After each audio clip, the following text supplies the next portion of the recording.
Hello, I'm Harley Schlanger from the Schiller Institute, and welcome to our weekly webcast for today, November 23rd, 2019. As we're coming to you, the world is in the midst of turmoil. There's upheaval everywhere. We're seeing the collapse of the neoliberal system. And at the center of this is the continuing absurdity of the push to impeach President Donald Trump, now taking place in the House Intelligence Committee, moving ahead with an impeachment, even though there's been no evidence presented yet of an impeachable offense. Helga, you've been following this. This goes from the absurd to the even more ridiculous, doesn't it? Well, it is quite amazing, because if you would listen to the Democrats or the mainstream media, also in Europe, you would think that the impeachment of President Trump is a done deal, that his guilt of colluding not only with Russia, but with Ukraine, bribing the Zelensky government, that all of this is a done deal. And it's a question of a very short time before Trump is out of office. Now, that is not necessarily the course of action, because what you have right now is two completely opposite narratives of what is going on and what has been going on. The Democrats are on a rampage. It is unbelievable. I did actually bother to watch a couple of these hearings with this William Taylor, George Kent, and these were the two ones I did watch. And if you know what's going on and what is at stake strategically in the effort to really get a war with Russia, you would really think that these people are absolutely pushing the idea that Russia is an evil monster, that Russia is already committing all kinds of atrocities, while in reality these are two completely different stories. One is that President Trump obviously is having all of these troubles with Russiagate, now the Ukraine story, the impeachment, because he, in the 2016 election, said that he wanted to have a decent relationship with Russia, that his initial relationship with China was very good, that he is committed and started to do, despite all difficulties, to end the endless wars, the interventionist wars of Bush and Obama before him. But basically what these people try to maintain, both in Russiagate and in now the Ukraine story, is, as Pelosi said it, that Trump is really a Putin agent. Now, this is completely ridiculous. Now, what William Taylor said, and also George Kent, is they portray the events in Ukraine, the people who actually did the Maidan coup, which was a Nazi coup, as comparable to the American Revolution. They went so far to say that the people in fighting the Russians in East Ukraine are like the Minutemen of the American Revolution, or are like Baron von Steuben and Marquis de Lafayette. I mean, I have never heard the truth turned upside down so unbelievably much. But I think the good news about it is in all of this hearing, which was public now for the last week, and the Star Chamber investigation before that, Adam Schiff, who is the head of the Intelligence Committee in the Congress, they were not able to establish any proof which would give ground for impeachment. It's all hearsay. It's all just assumptions, but no actual proof that that Trump did anything which would deserve his impeachment. So I think this is not the end of the story. Trump is very feisty. He basically said, that just wait for what happens in the next several weeks with the investigations of Attorney General Barr, of Durham, the Horowitz report, which will come out on the 9th of December. And Trump said, you haven't seen anything like it yet. This is going to be the biggest scandal in the history of the United States. And this is clearly what's in store, and why the Democrats and the intelligence community are so absolutely hysterical. Because if all of these things come out, well, then the only ones who have been caught in wrongdoing is them. So this is really a very, very fascinating. This is coming down to the wire. This is showdown time. And Helga, I think it gets to the point you were making about understanding the history of the situation, because this just didn't happen when Trump became president. The situation with Ukraine is a long-standing operation by the same people, including Taylor and others, Fiona Hill, to destroy the country. And we got a very good report on this from Natalia Vetrenko recently.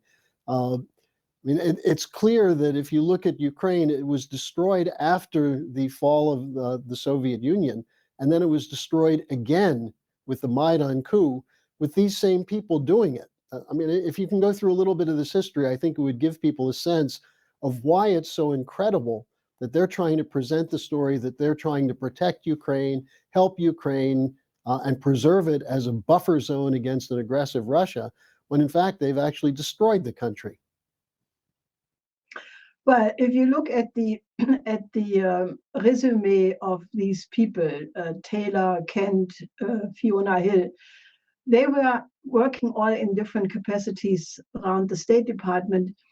And the Ukraine situation cannot be separated. What was the policy against the members of the former Comecon, the Soviet Union, which basically it was the intention of the Bush administration, the senior Bush administration first, and the junior administration then, and unfortunately not much interrupted by Clinton for that matter, to apply the shock therapy.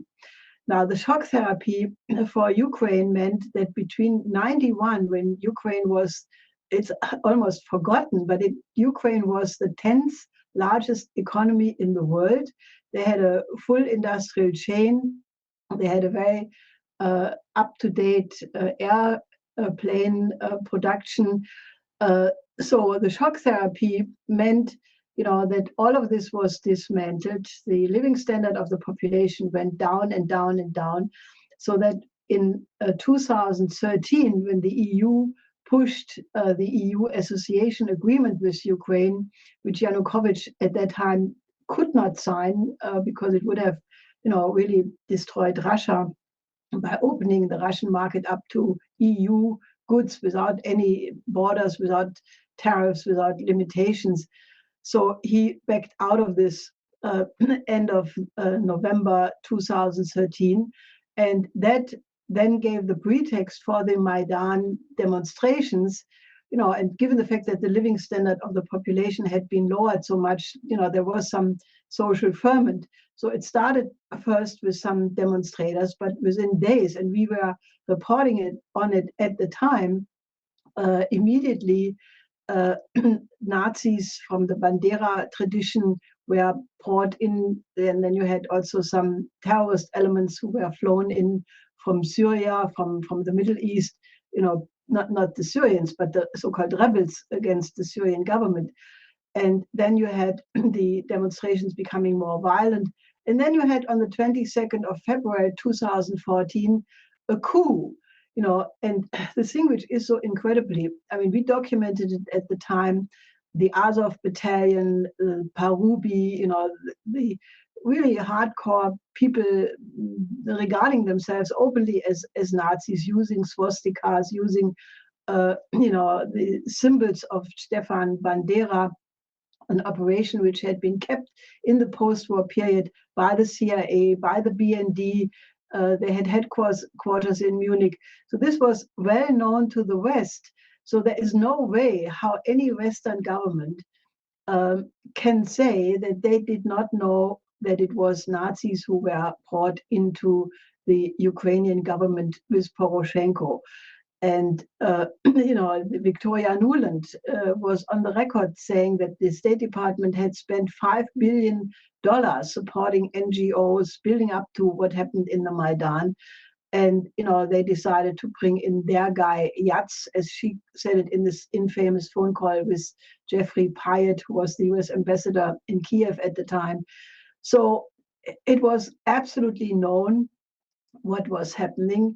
And therefore, for these State Department officials who were first involved in the shock therapy, destroying Ukraine as an industrial nation, and then being a part of the State Department run coup, which brought in this Nazi government, simply because they were known to be anti-Russian. I mean, it really takes some nerve for these people to appear there and then, call von Steuben and Lafayette to be the same thing like these people, like the Azov Brigade. And I mean, this really is an incredible. And I think they only count on the fact that people have short memories, that people in the United States generally tend to know not much about Ukraine and countries which are not the United States. So they are peddling a narrative which is the total opposite of what really happened. Now, the good thing is that, I don't know how far the historical analysis of William Barr and Giuliani and these people will go, but Giuliani was in the Ukraine. He met with some of the investigators and prosecutors in the Ukraine. So there is at least the possibility that all of this will be unearthed and the nature of what really happens will come out. I can only advise you, our viewers. We published everything in many languages in 2014 and ever since. So help us to get the true story out, because what is really at stake is the future of Ukraine, and it's an issue of war and peace, because the reason why these people want to either subdue Zelensky in such a way that he does what they want, and the IMF is now demanding the same kind of vicious austerity, more social cuts, more cuts in the pensions, increasing the pension aid, to create the environment for a second Maidan, which then could topple Zelensky. And he has practically the gun of the Azov battalion to his head anyway, because these people want to prevent by all means that Zelensky, as he has said in his election campaign, goes for a rapprochement with Putin, and that way ending the war in the eastern Ukraine. But if you really look at it, what is at issue here is the issue of war and peace. That became clear when Fiona Hill was up there. She worked under Bush, she worked under Obama. How she ended up in the Trump administration is beyond me. But she said repeatedly that it's Russia, Russia, Russia, forget Ukraine. This is a paranoid conspiracy theory about Ukraine. Well, we'll find out when Barr and Durham finalize their report. But I think it's also worth noting in the case of Fiona Hill that in attacking the Russians, she said that we know that the Russians were involved in the Russiagate, the 2016 election. Why do we know that? Because Mueller said it, because it was supposedly proven. Once again, it was never proven.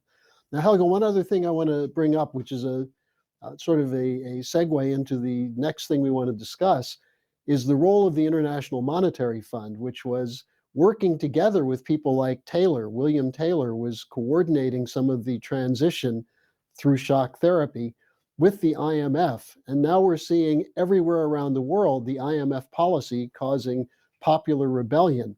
The IMF was at the center of the destruction of Ukraine, wasn't it? And it's also, by the way, at the center of all these rebellions taking place around the world. Yes, absolutely. And they're still absolutely at it. But before we go into this, I would still like to focus a little bit on the situation in Ukraine itself, because there is now a new prosecutor general. His name is Ruslan Ryaboshanka, and he is expanding the whole investigation into this firm Burisma.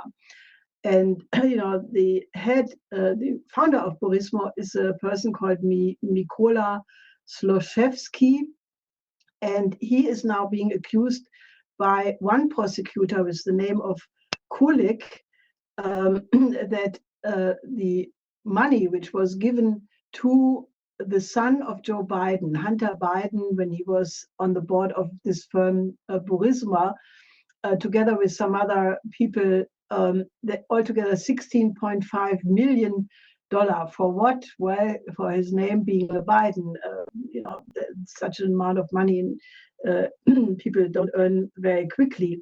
So this whole case has now been brought up by two Ukrainian parliamentarians, Derkach and Dubinsky, and they basically claim that that this was money embezzled from the Ukrainian population, and that they are having an investigation in the Ukrainian parliament in the Rada. Now, this is very interesting because you would think that in the middle of an impeachment proceeding against the sitting president of the United States, that the media would pick up on that and say, oh, there's a new angle we have to see. But the opposite happened immediately. First of all, the major media did not report on this, but it went all over the place in Twitters, in tweets, or by many people. And then there was an incredible campaign, including by Fiona Hill, to immediately say these parliamentarians are not credible, and they tried to close down the websites and tweet accounts of people who would retweet this. So people took it off by free will, not to be shut down. Now, I would say, while this obviously needs some more investigation, but this Burisma firm is sort of, in the middle of this. And, I think that we haven't seen the end of it yet, because, the accusation against Trump is that he would have demanded from Zelensky, that the wrongdoings of Biden would be investigated. But if now from the Ukraine itself, it comes out that there was embezzlement of taxpayers' money, of the money of the people of Ukraine, this is a very, very big story. So also, the main oligarch, so to speak, in the background of Zelensky, Igor Kolomoisky, forget my Ukrainian pronunciations. He was a complete supporter of the Maidan coup in 2014, and now he had an interview, of all places, in the New York Times, where he said basically that he is now backing Zelensky's rapprochement with Russia, because Russia is less bad as the West. So he has switched sides completely. So all I can say is, I would urge you, the viewers of this program, please get involved in the history of the Maidan coup and what really happened, because this is the key, to the present crisis, and it may be the turning key, to completely discredit the people who are committing first the Russiagate and now the Ukrainegate against Trump. And you may, before Christmas, have a completely opposite story than what the media wants you to believe. And just to remind our viewers, Joe Biden was the point man for the Obama administration in Ukraine, working with Nuland, working with George Soros, working with, among others, Christopher Steele, who also shows up very infamously in the whole 2016 Russiagate story. Now, Helga, also in terms of the Maidan-style coup, this is what we're seeing now in Hong Kong.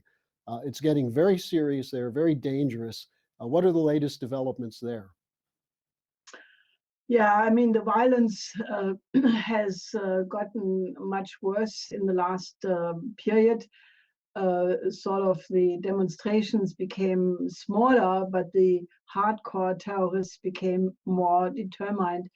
So the situation is really, really bad. And now the two houses of the U.S. Congress have voted on the Hong Kong.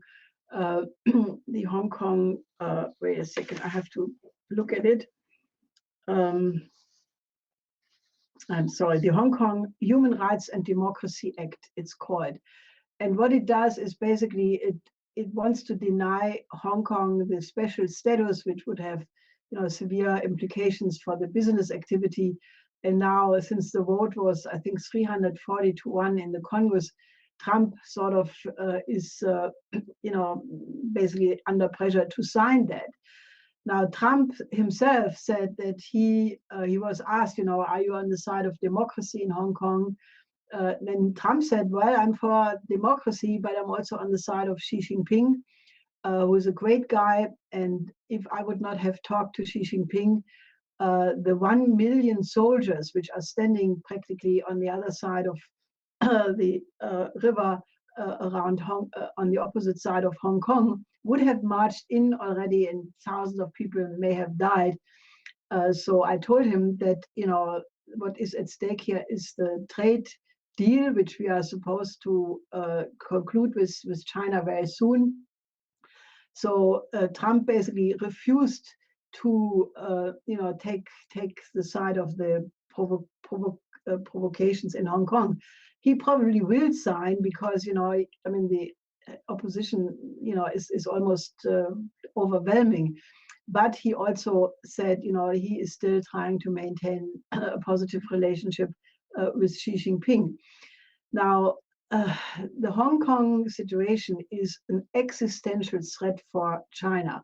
This was expressed very clearly in Global Times, where they say that this goes to the core of China's interest, that what is happening now in Hong Kong is about to destroy this place completely. It could be erased from the modern times. They use this very strong formulation.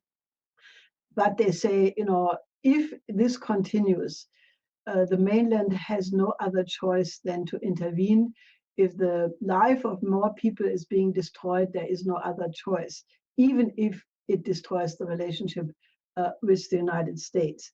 Now, that is where we are at.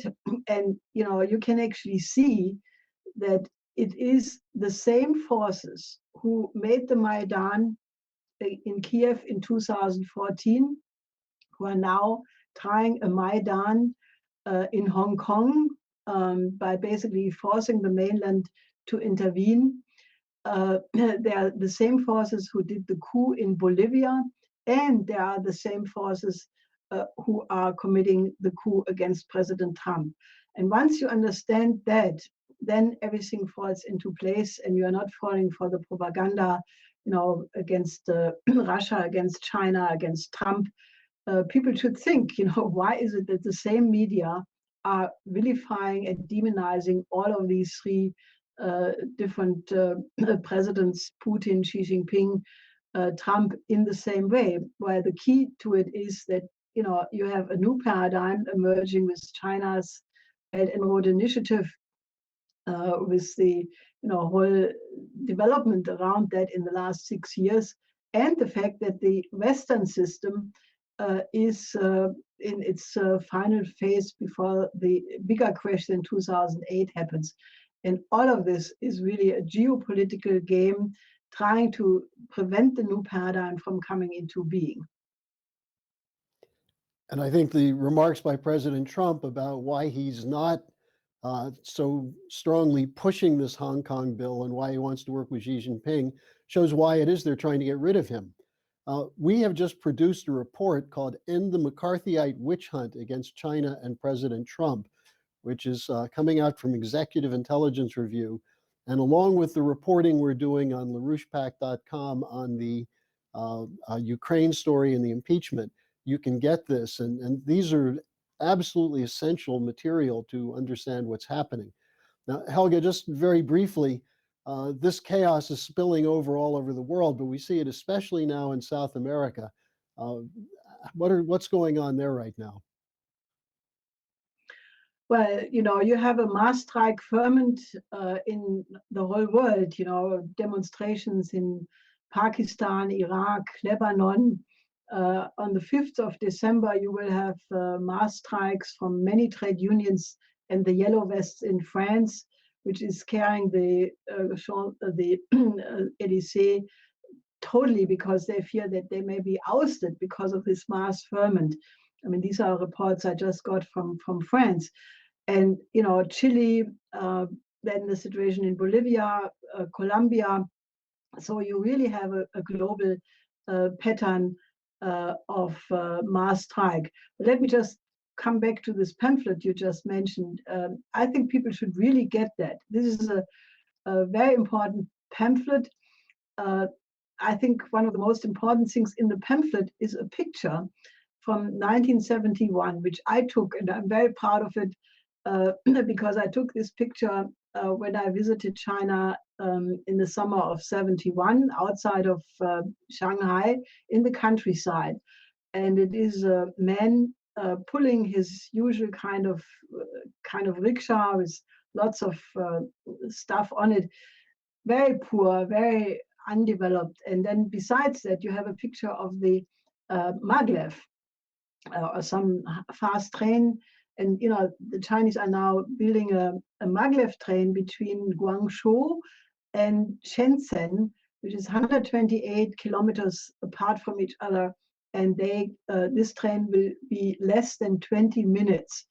So if you take these two pictures from 71 and now, you actually get a sense of the incredible development China has done in the last 40 years, and why the Chinese model of economic development is so attractive, because China is sharing this experience with developing countries, sharing space technology and other high technologies.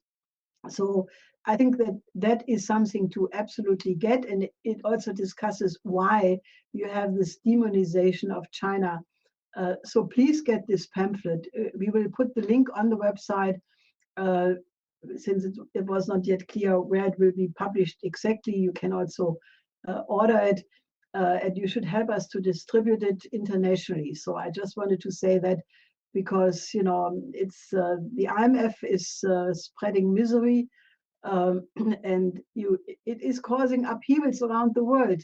So but the Western elites are absolutely unwilling to consider that the neoliberal policies is failing, and this is the end of a system, which is why they are so absolutely hysterical. And if there are any of you out there who still have any doubts about the role of the Schiller Institute, since it was founded in 1984 as taking up these fights and being at the center of these fights, I would urge you to look at the videos from the conference just held by the Schiller Institute in Bad Soden, Germany. And Helga, this was especially dedicated to the life work of your husband, Lyndon LaRouche. And as one who attended it and participated in it, seeing these videos of Lynn from the 1970s, the 80s, the 90s, and putting that against the crisis today, one cannot help but be struck how fresh his ideas from 50 years ago were. And they're still not only valid today, but for the next 50 years. So I'd like you to say something about this conference, because to me it was an extraordinary event with people from all over the world who left there with a sense of optimism in spite of this crisis we've been talking about today. Yeah, I think this conference, which was one of the memorials we are doing for my late husband, Lyndon LaRouche, I think it fulfilled its demand to be on the highest level. And I talked to several participants, and almost the response was almost the same, in principle by many, who always said this was so much more than I expected. And I think it's really true, because we had a whole strategic discussion which involved people from Ukraine, Natalia Vitrenko, very high-ranking Russian from the Far East Institute of the Russian Academy of Science, high-ranking Chinese diplomat, Italian professors, people from different countries. We discussed the new Silk Road, the development of the Balkans, and then we had a very important panel on science. Will Europe be able to play a role in the future of science, given the fact that the EU is blocking, every real breakthrough? And then it was very beautiful that two younger members of our association presented the so-called basement. I mean, this was the science project of Linda LaRouche, the idea that you have to re-establish the fundamental breakthroughs in the history of science in order to define the next necessary breakthroughs in space, in fusion technology. So they presented the methodological approach of Linda LaRouche. And if you want to know the secret of, why LaRouche was such a extremely successful forecaster, which many people commented on different aspects where he made a prognosis which was absolutely on the mark. It is in this scientific method. So if you want to, also become a good forecaster, there is actually a way how you can find out about it. Go to the Schiller Institute website, look at the proceedings of this conference. Then naturally we had a beautiful concert, which was, as many people in the audience said, world class. We had Antonella Banaudi presenting some songs from the Schumann cycle, Frauenliebe and Leben. Then we had the Schiller chorus presenting one of the Schubert masses.